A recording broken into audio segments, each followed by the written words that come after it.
Mask उतार दीजिए थोड़ा सा, एक तो फोटो हटा दीजिए।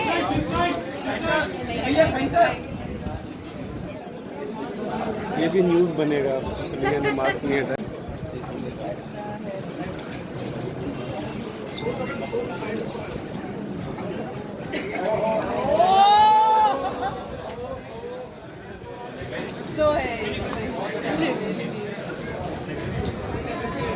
सबसे पहले इस संवाददाता सम्मेलन में आए हुए मैं अपने सभी पत्रकार साथियों का, और मैं देख रहा हूं कि कुछ ऐसे दोस्त भी हैं जगह की कमी के चलते कमरे में आ नहीं पाए हैं, लेकिन सुन रहे हैं बाहर खिड़कियों से।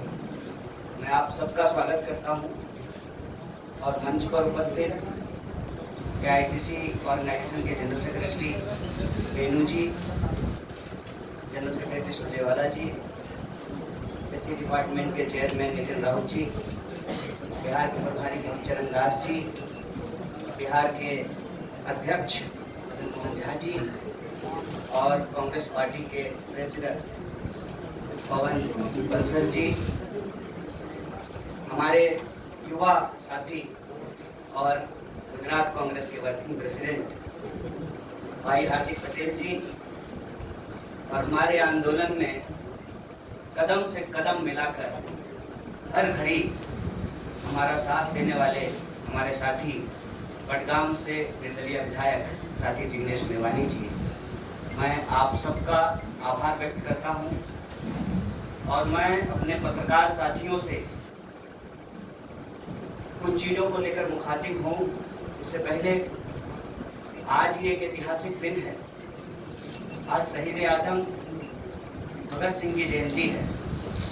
लोग शहीद होते हैं, भगत सिंह शहीद आजम शहीद आजम इसलिए हैं कि आज हम लोग जहाँ माल्यार्पण करने के लिए गए थे शहीद पार्क, वो शहीद पार्क एक ऐतिहासिक पार्क है। वो हिस्सा है फिरोज शाह कोटला फोर्ट का, जहाँ पर चंद्रशेखर आज़ाद जी की अध्यक्षता में हिंदुस्तान रिपब्लिकन आर्मी की गुप्त मीटिंग हो रही थी। अंग्रेजों के ज़माने में क्रांतिकारी छुपकर मीटिंग किया करते थे। नौजवान तरुण भगत सिंह एक प्रपोजल लेकर के आए, हिंदुस्तान रिपब्लिकन आर्मी का नाम अब हिंदुस्तान सोशलिस्ट रिपब्लिकन आर्मी होना चाहिए।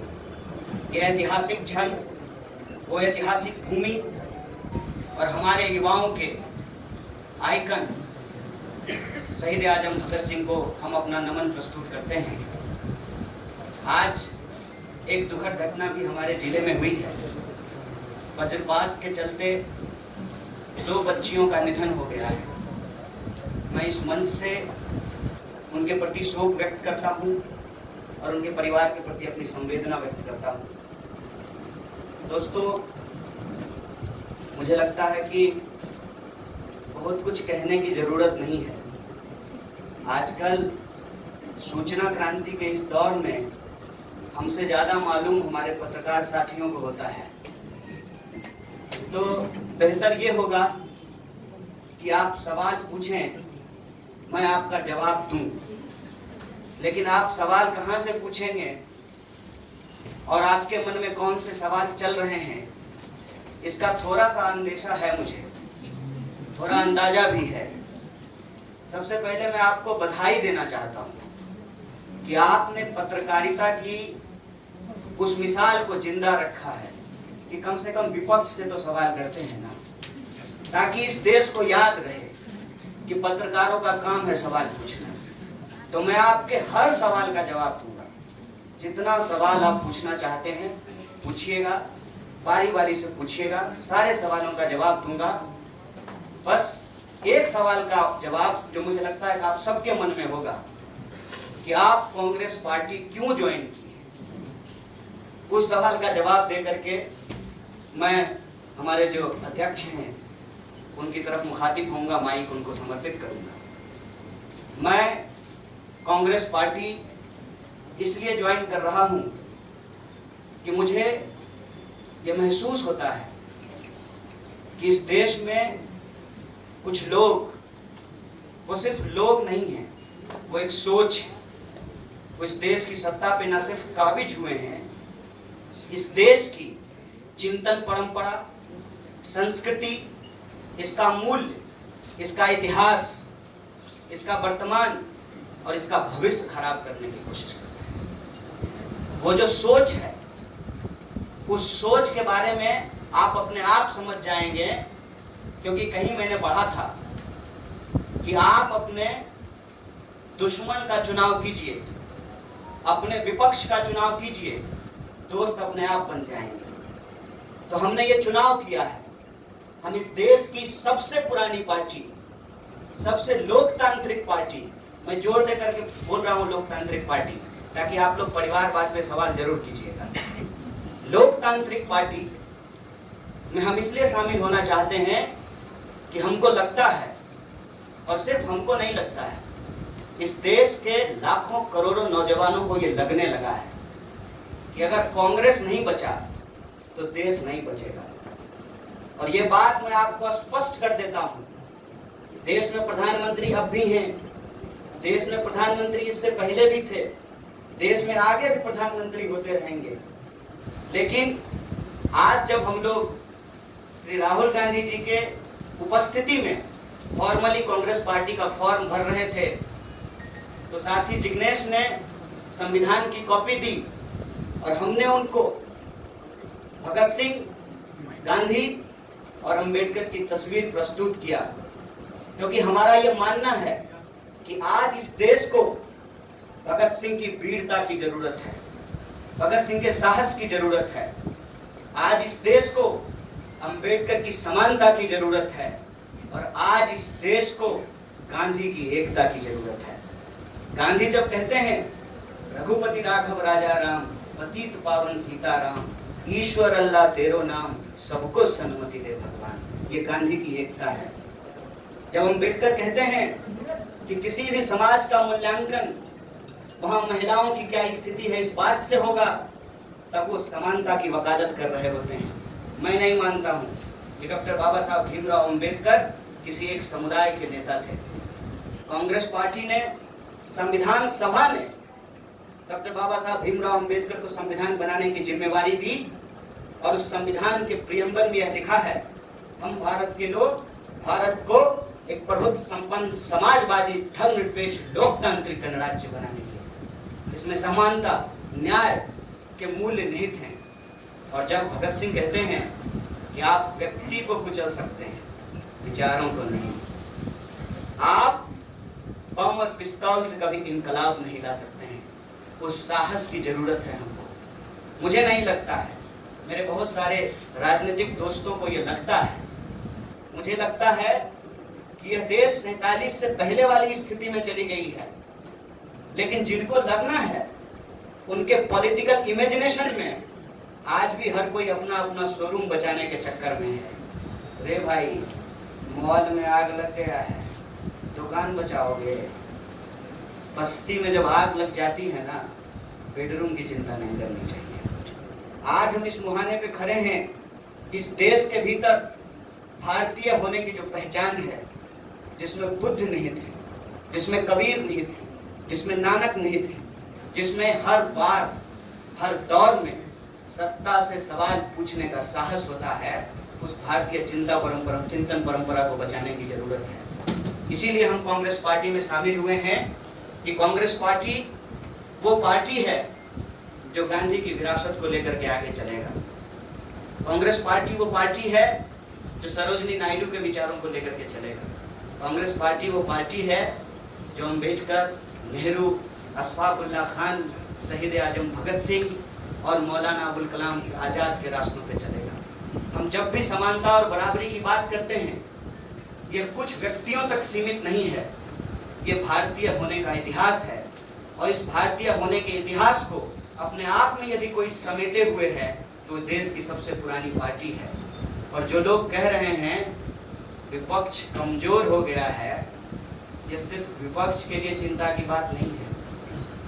ये मैं नहीं कह रहा हूँ, कोई शास्त्र, कोई किताब उठा करके देख लीजिए। जब विपक्ष कमजोर हो जाता है, सत्ता तानाशाही रुख अख्तियार कर लेती है।